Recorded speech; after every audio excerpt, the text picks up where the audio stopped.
Hello and very good morning to all of you. एक बार फिर से आपका स्वागत है इस ऑनलाइन क्लास में। सो आई होप दैट सभी लोग जो हैं वो लॉकडाउन का पालन कर रहे होंगे।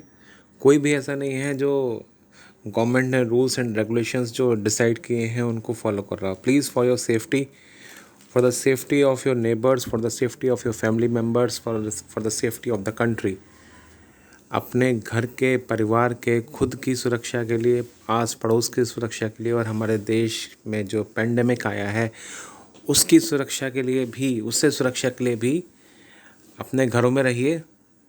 अगर ज़रूरत नहीं है घर से बाहर मत निकलिए और सिर्फ़ और सिर्फ किसी बहुत ही अति आवश्यक कारणों से ही जब ऐसा कुछ हो तब घर से बाहर निकलिए। So let's start today session. आज का हमारा जो सेशन है, आज जो हमें करना है वो हम आज अपना सेकंड चैप्टर जो प्रोज का है वो स्टार्ट करेंगे, जो कि है अ फेलो ट्रैवलर, एक सहयात्री। फेलो मतलब सह और ट्रैवलर मतलब यात्री, अ फेलो ट्रैवलर। तो किसी को कुछ पता है इस बारे में, फेलो ट्रैवलर के बारे में? चलिए स्टार्ट करते हैं, लेट्स स्टार्ट।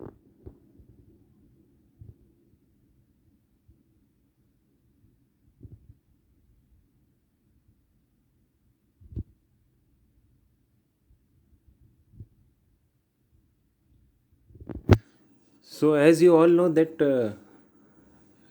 जो सेकंड हमारा ऐसे है, जो सेकंड हमारा चैप्टर है वो है अ फेलो ट्रैवलर, और जिसको लिखा है एल्फ्रेड जॉर्ज गार्डनर ने। इनका पूरा नाम है एल्फ्रेड जॉर्ज गार्डनर, जिनको हम शॉर्ट फॉर्म में एजी गार्डनर भी कहते हैं।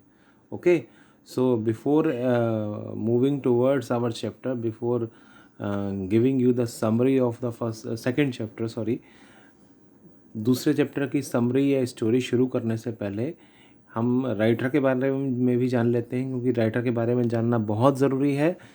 राइटर से रिलेटेड क्वेश्चंस आ सकते हैं आपके, और आपको एक्सप्लेनेशन में तो लिखना ही लिखना है अपने रेफरेंस के रूप में राइटर के बारे में। Okay, so who was Alfred George gardener?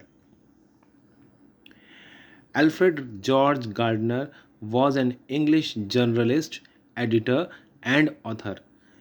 Alfred George Gardner जो थे वो एक इंग्लिश मतलब इंग्लैंड में रहने वाले जर्नलिस्ट, पत्रकार, एडिटर थे और ऑथर भी थे।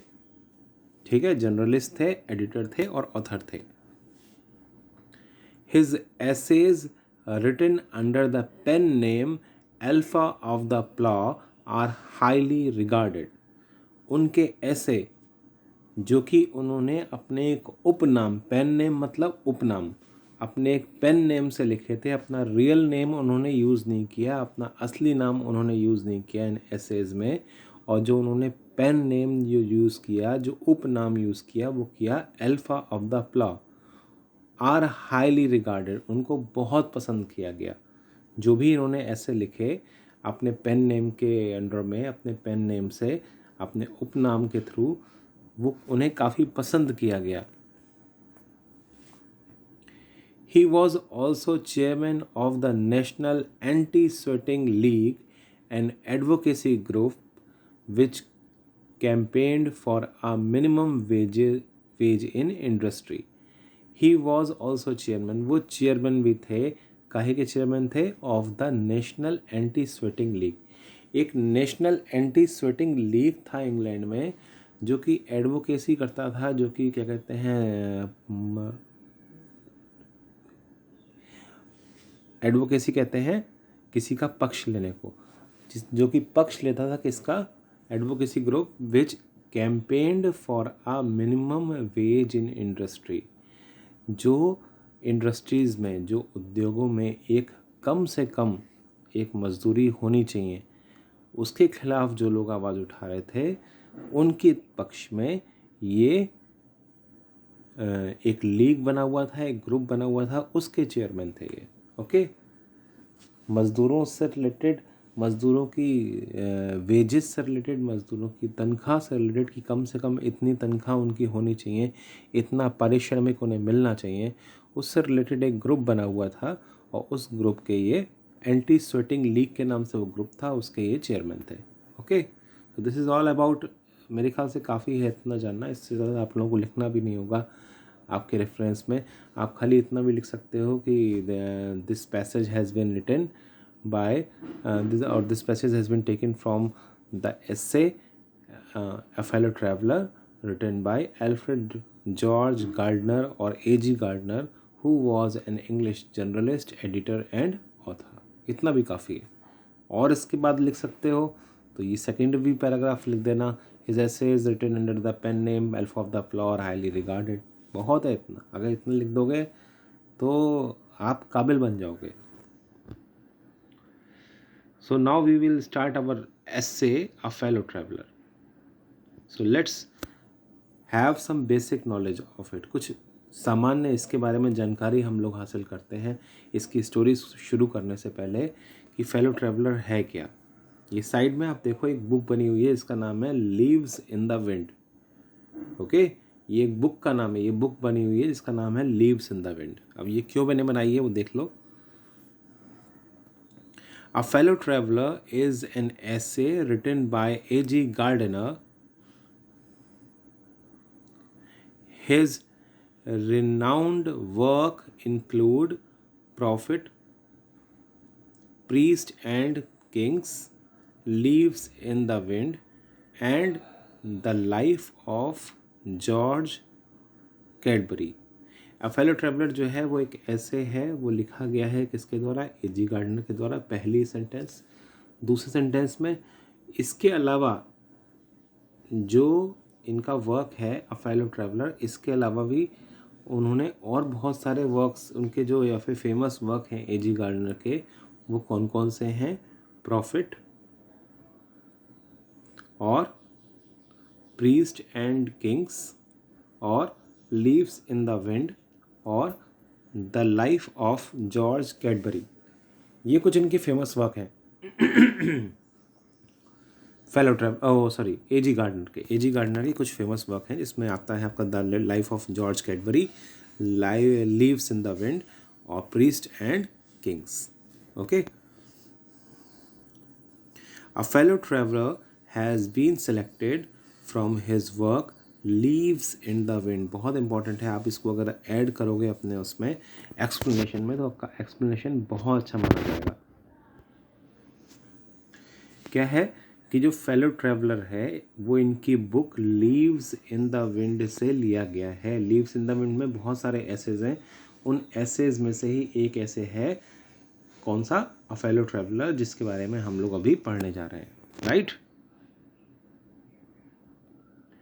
The author here describes how he develops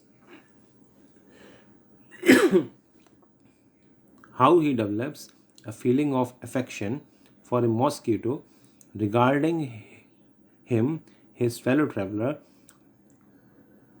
whom he initially tries to kill। The author here describes, यहाँ पे author हमें बता रहा है how he develops a feeling of affection for a mosquito, कि एक मॉस्किटो से उसे कैसे affection हो गया, लगाव हो गया, regarding him his fellow traveler, और वो उसे अपना सहयात्री कहने लगा। किसको, whom he initially tries to kill, जिसको वो स्टार्टिंग में मारना चाहता था। ये पूरी एक जर्नी, एक बहुत ही अच्छी जर्नी, एक बहुत ही अच्छी स्टोरी है जिसमें राइटर आपको ये बताएगा कि कैसे एक मॉस्किटो को जिसको शुरू में मारना चाहता था उसको वो बाद में जर्नी के एंड में, यात्रा के अंत में अपना एक सहयात्री मानने लगा। Okay,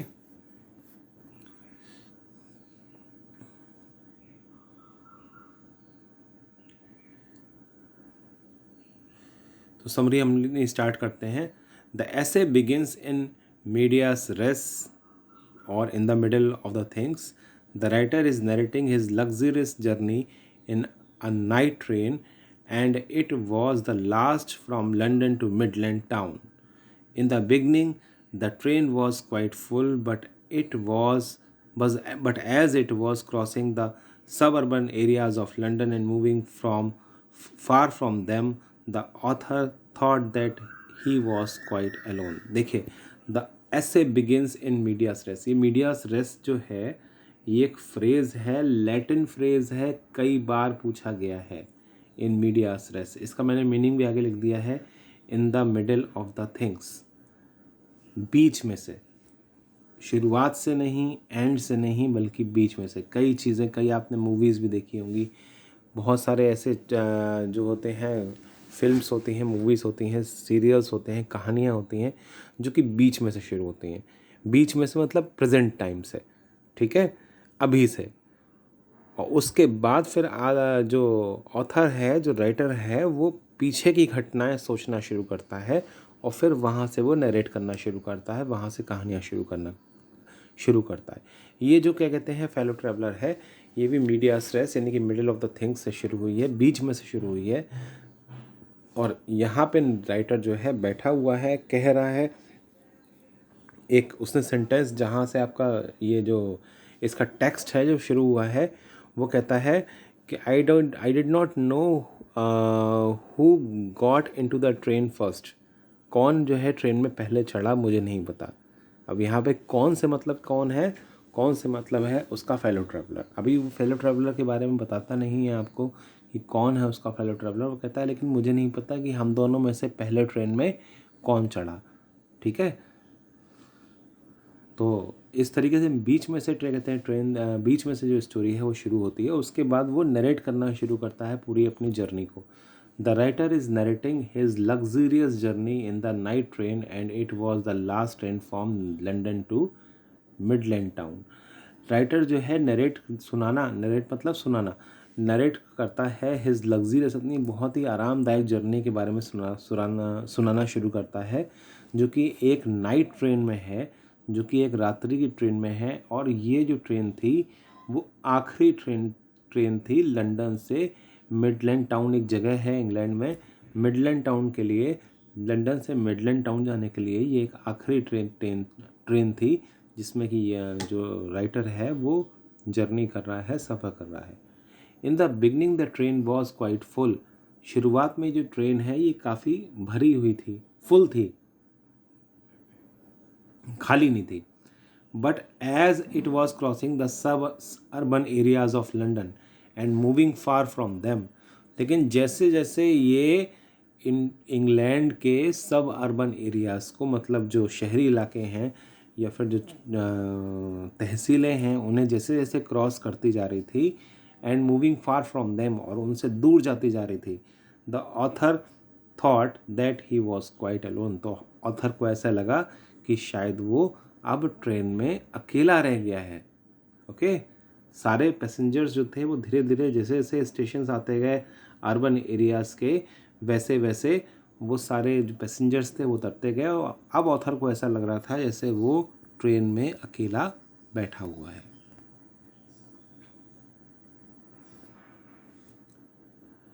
The writer feels that there is a pleasant sense of freedom in being alone in a railway compartment. A person can do anything he likes without any interference. He can sing, dance, or play. However, the writer did not do anything.